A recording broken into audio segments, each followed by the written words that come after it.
What is going on, everybody? Welcome to Lunch with the Clydesdale. It is Friday. We have hit the end of the work week. We're cruising into the weekend, and I get to do it with my friends Corey, Trent Olive, and Meredith Jones. What's going on, guys? Good to see everybody in the chat today. Yesterday was kind of a big day. Got a text in the middle of the night about 3:30 a.m. My nephew and his wife, who live here in Columbus, he's my sister's son, and he's the only person that lives here in Ohio with me. So we're fairly close, and they had their first child last night at about 3:30 a.m. Her name is Olive. She's named after my grandmother, Olive Elise. And she's happy, healthy, and all checked out in good fashion. But so excited for them. This is their first child. They just got married maybe 18 months ago, maybe 2 years ago now that I think about it. And so, yeah, first child into the world for them. And we get to go see them this weekend, trying to get some food together to take over for them so they don't have to cook or anything for the next little bit. Yeah. Corey Leonard, named after Trent Olive. Yes, you figured it out. So yeah. So anyway.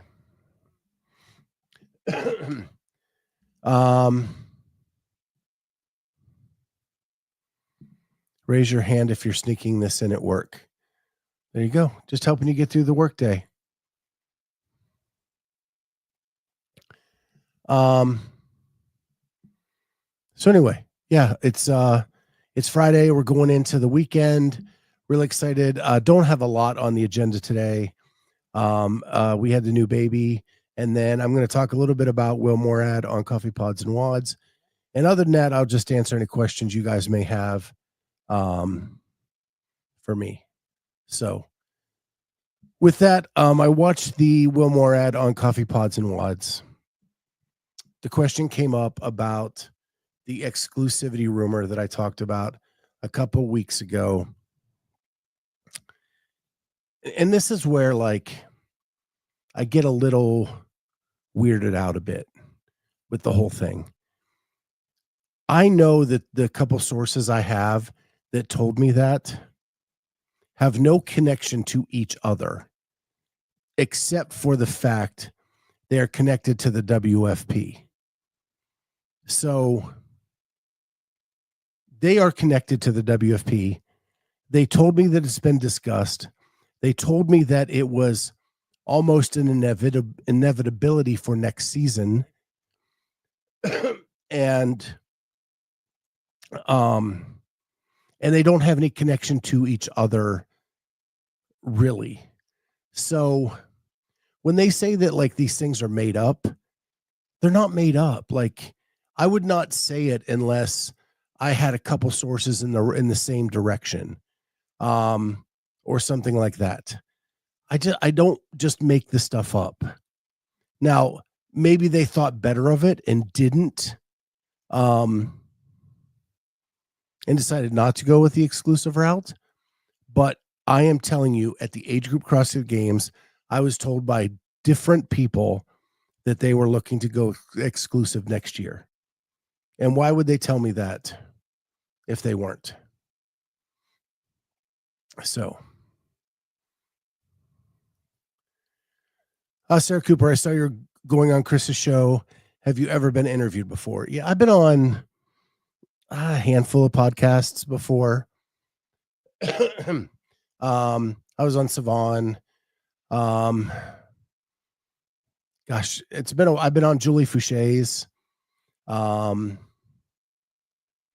I've been on a handful, a couple smaller ones, back in the day. It's been a minute though. It's been a minute for sure.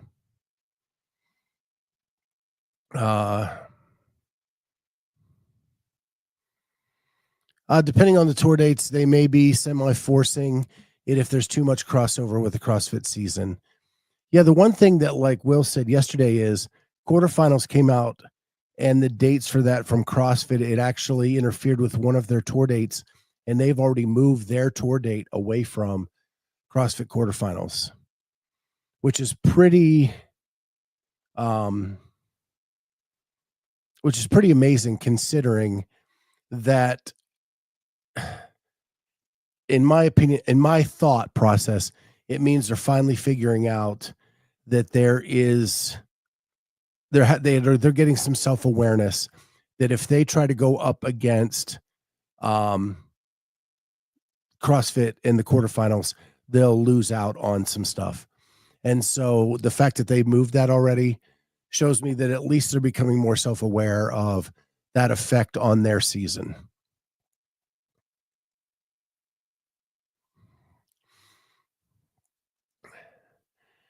Frida had the same thought: exclusivity by schedule.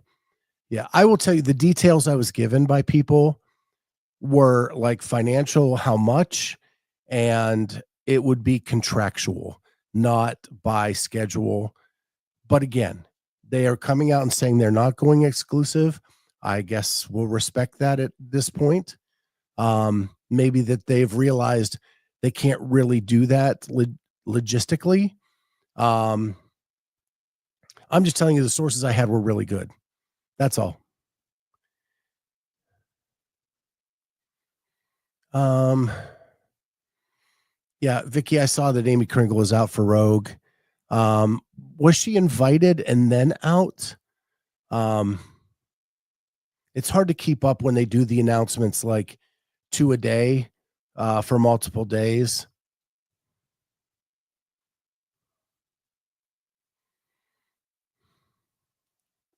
So,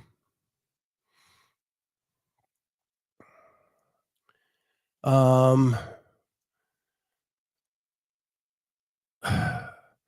if they think there are too many rumors and such, then isn't that a sign that their official communication needs to improve? And what's crazy is they actually do like official press releases, probably more than CrossFit does. Um, my guess is they're having conversations with people and trying to get the feedback from athletes and such, and then that leaks out. And so they're going through the same thing CrossFit went through, where it's hard to have those conversations to get the feedback because it leaks out and then it becomes rumors, and you may never have really wanted to go down that path in the first place. So I'm betting that that's what's happened in this case.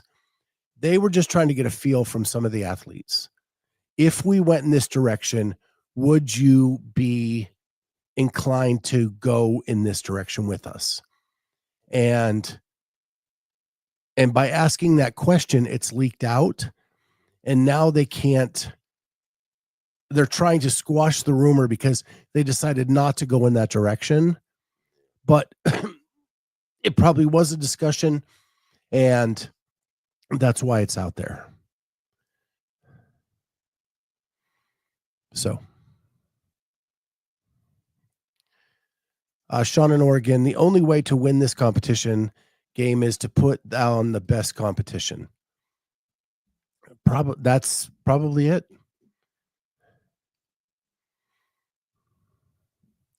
I think and I thought Peter did a great job in asking the question. You've had 20 years of watching another entity do it. And you said you were going to do it better, and you probably set the bar higher than you should have coming out of the gate. And Will, I think, agreed to that. Like, they're trying to do that. And he said, I think he basically said that Peter was right in that fact, and they did probably set the bar too high for themselves, and they are going through growing pains. And he's learned a lot. He said in the interview that he'd learned a lot over the last year, that it is a lot harder to run an event than he thought it would be.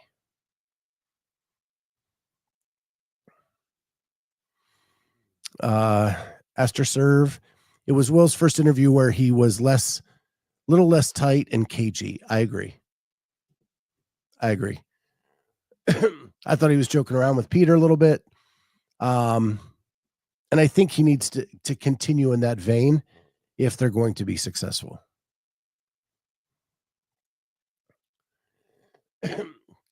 Holly, couldn't they just say that? We're getting feedback and discussions. They could. But I think they chose to go down one route, and now they're just not willing to leave that path, and they're just trying to squash the rumors at this point.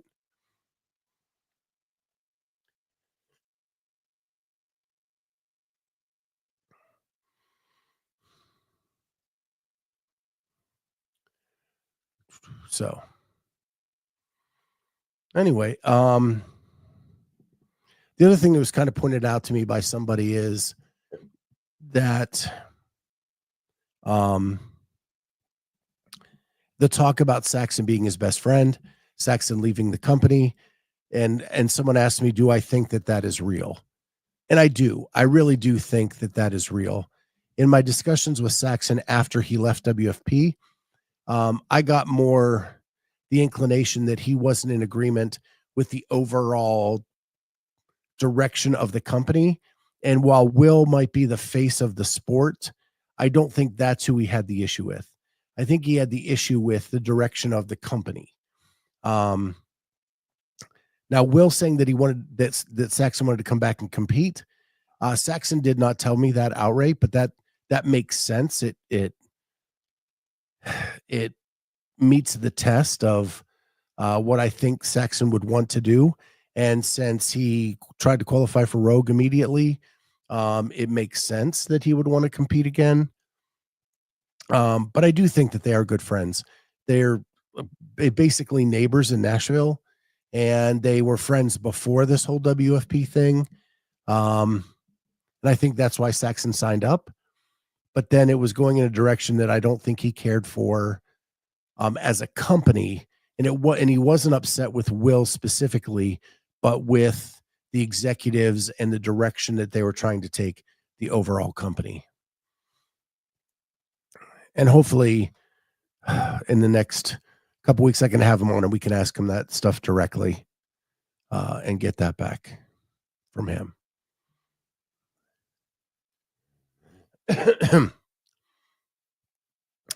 Train Olive, he does like to dance around questions like when Peter mentioned the criticism they've been getting versus things just being personal attacks. Very political answer. Well, I don't think people are making stuff up. I think that's where he lost me.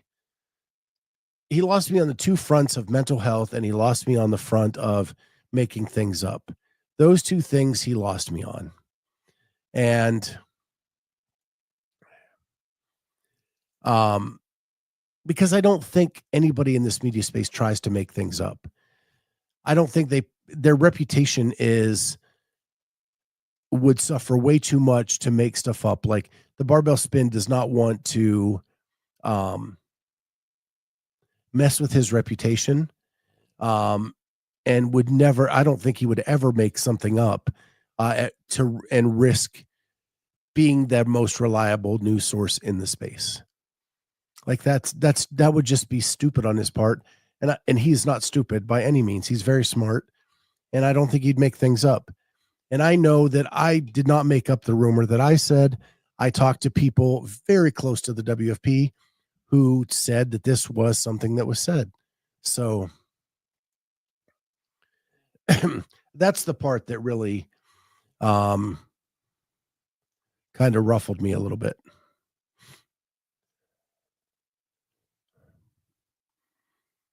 I have a cricket in my basement. It is so weird hearing a cricket chirp while I'm doing this show. I'm just saying.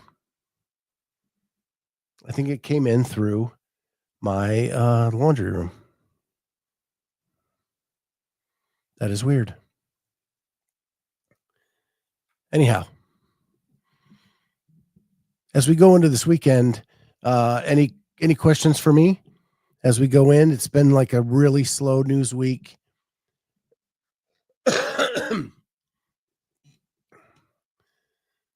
The cricket has opinions too.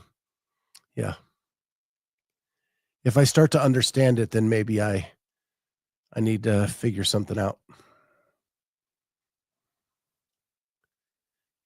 Who was removed from the athlete area that we referred to? That were referred to. I did not hear. I didn't hear at all. I wasn't in Mesa, so I didn't get to see any of that happen. But I have no idea who was removed, and that has not circled back to me at all. Um, I can reach out to my photographer, videographer, see if he knows anything.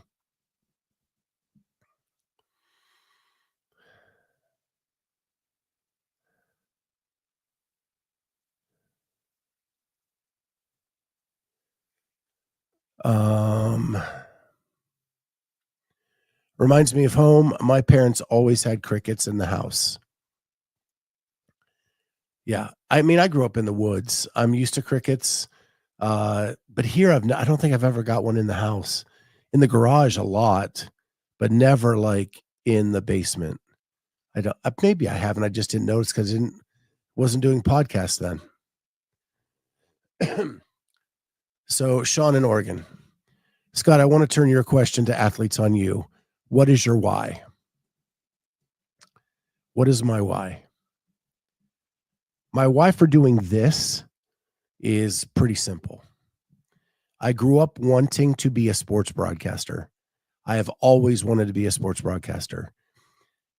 But then as you're growing up and you're trying to determine your college trajectory, you think that's not the safe bet. Go the safe way.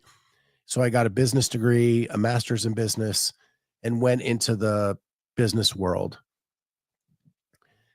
And then I work for state government, so my boss changes every 4 years, and everything around me changes every 4 years.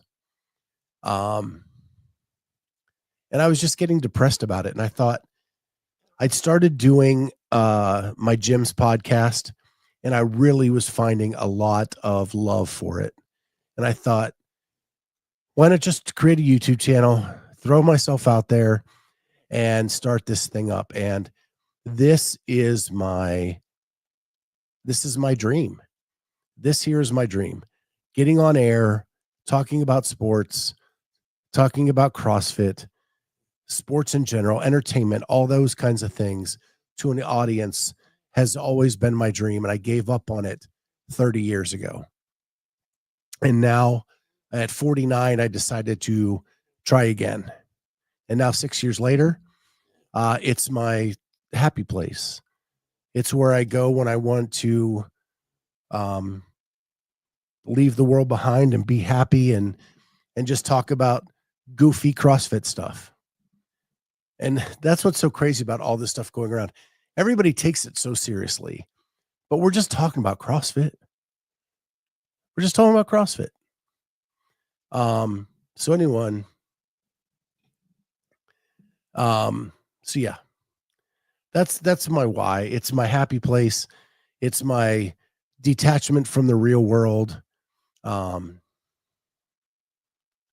see. Trained Olive. Anyone else feeling kind of blah now that the tier cup is over and there's no CrossFit on YouTube? This show is the only thing that keeps me sane. Well, I'm glad we're here for that. But Vindicate is correct. Crash and Rogue will be here very, very soon. And as we ramp up for those, we'll be talking about them ahead of time. And so we'll start previewing those events, and that'll get you back into a little bit of your happy mode. Vicky, the Brian Friend interview annoyed the heck out of me. He hardly answered the questions he was asked. Annoying.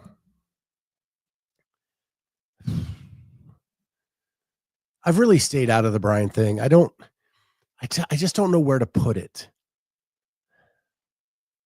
When I was at Morning Chalk Up, Brian and I had a really good relationship. And when I say that's like what everybody else has said too. Like initially you have a really good relationship.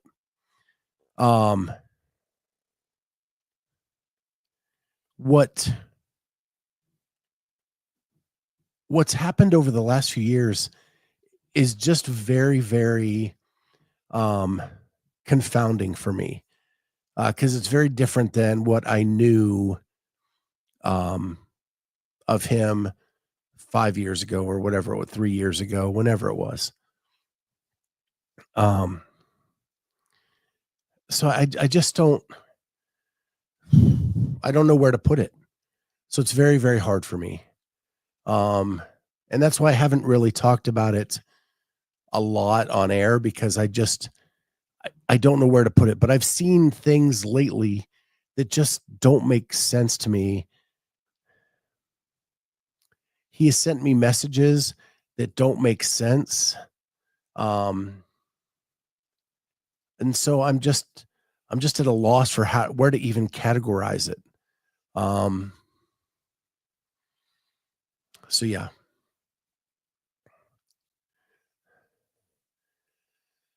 Sean in Oregon. Actually, I have tears in my eyes. You're following your dream and inspiration for me as I struggle with my own direction. Thank you for sharing. Does Brian still post content? He does. And he goes around the world broadcasting events from all over the world. And that's his thing now. And he can do what he wants, and I hope he's happy doing that.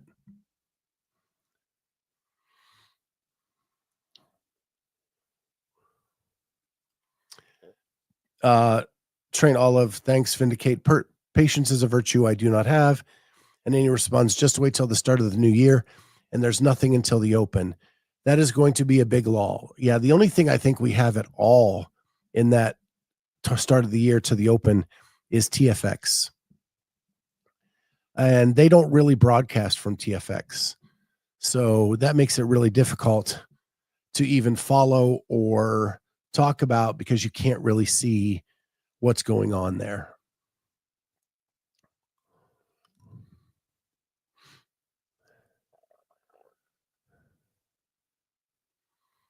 So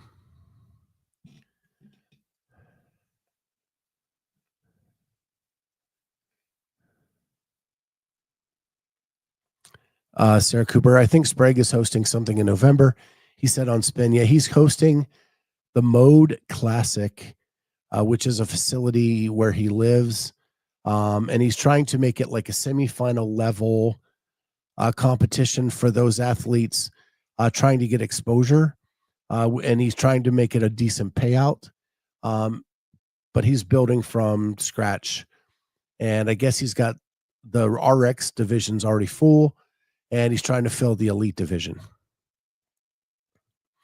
Do you notice that at local comps that like the scale divisions fill way faster because people are intimidated by the RX division? And then you have people that really should have been in the RX in the scale just because they're afraid to jump up to that RX division. As someone who was pretty much always a scaled athlete, I could do some workouts RX, but it wasn't like the big list. And you'd always have these people in your scale division like whooping up on everybody because they could do everything. So I just always found that weird. And when Sprague said that on the Spin, I was like, and it's even happening at the elite level? Crazy. Yeah, the Herd event is happening too in New York. I don't know if they're broadcasting or not.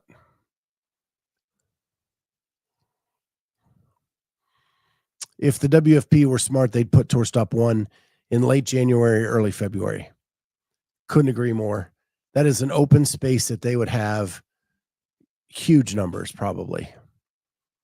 Just people jonesing for something. But their championship is the week before Christmas. So that only gives them like, what, 4 weeks of off season?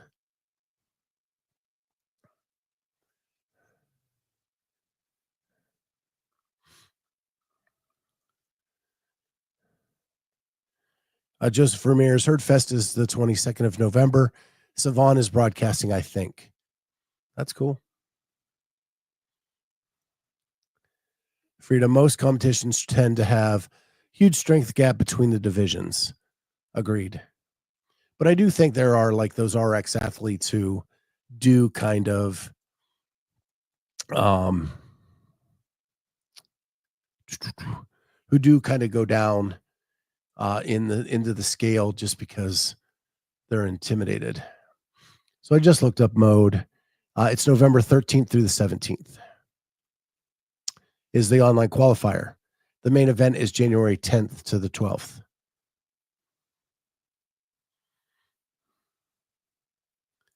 So there you go. For comps, I struggle choosing between scaled and intermediate for the masters. For Festivus coming up, I'm doing masters. There you go. I haven't done Festivus in probably 10 years now. Used to do it every year.